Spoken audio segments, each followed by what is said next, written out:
Turn it on, we turn it out some more. I been going rock hard outside.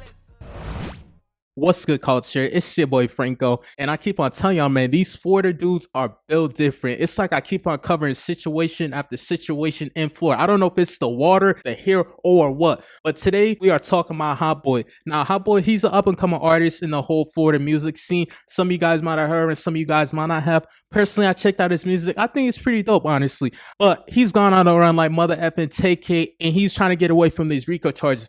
Now, I don't want you guys to confuse these Rico charges with federal Rico charges where you're not going to actually beat the case in any way, shape, or form. These are state Rico charges in Florida, and I honestly didn't know this until like 2 weeks ago. Surprisingly, Florida is the only state that actually does this. With that being said, he thought the best option for him at the time was to go on the run and actually post on his Instagram. I don't know what it is about my generation, but we just love posting stupid stuff on social media when it involves crimes. Like, we love self-snitching.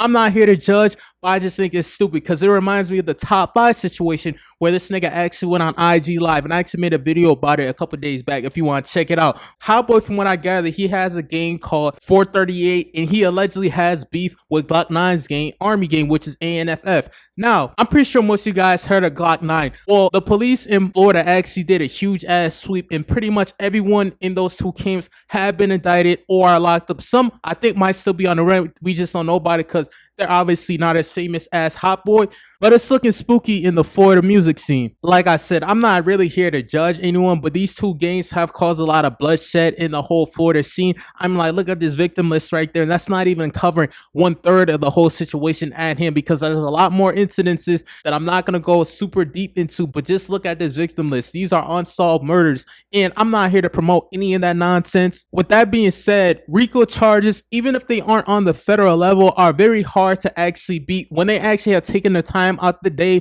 to actually go into the evidence in detail and actually give you a Rico charge. That means they have some type of evidence on you, because if we look at the background of why the Rico charge was actually created, something to take down head mafia bosses, and we look at Hotboii, someone who has the means with the money and clout to actually facilitate a hit or murder on someone, it's just bright as day, someone who will be an easy target for the police. Not to mention the fact it wouldn't be too hard to actually stake out and follow this man, tap his phone, ask questions about him to friends and family members. Now, I'm not saying that his gang allegedly did these so-called hits or murders, but Hotboii would be the #1 target for these racketeering charges because he's the one with the bread and clout. And it's the same thing with Glock 9, and actually in Glock 9's case, 10 times worse, because homeboy has a lengthy rap sheet. Even though some of them are misdemeanors, just having a case of this magnitude and you already have a lengthy rap sheet doesn't really look too good in the prosecutor's eye. I'm just gonna keep it honest. I'm just gonna address the elephant in the room. It seems to me in the musical scene in Florida, rappers who actually have a rap sheet or rappers who do bad stuff, and we seen this with Young and Ace and Spinning Bands, who they talk about the murders, and Julio Flu, rappers who are really about it. It seems as though those are the only people that actually blow up. So someone like Hotboii and Glock 9, I really honestly feel as though they somewhat partake in this life because they don't really have to do this. I'm pretty sure they have enough money to get out of Florida. They really only honestly partake in this life because they understand that you really have to be about it in the Florida scene to somewhat blow up. Now, this is just a theory on my end, so you can take it with a grain of salt, but it's honestly just sad. I mean, like, look at Who I Smoke and look at the song Julio Fulio did. After those 2 diss songs, they blew up crazy to the mainstream.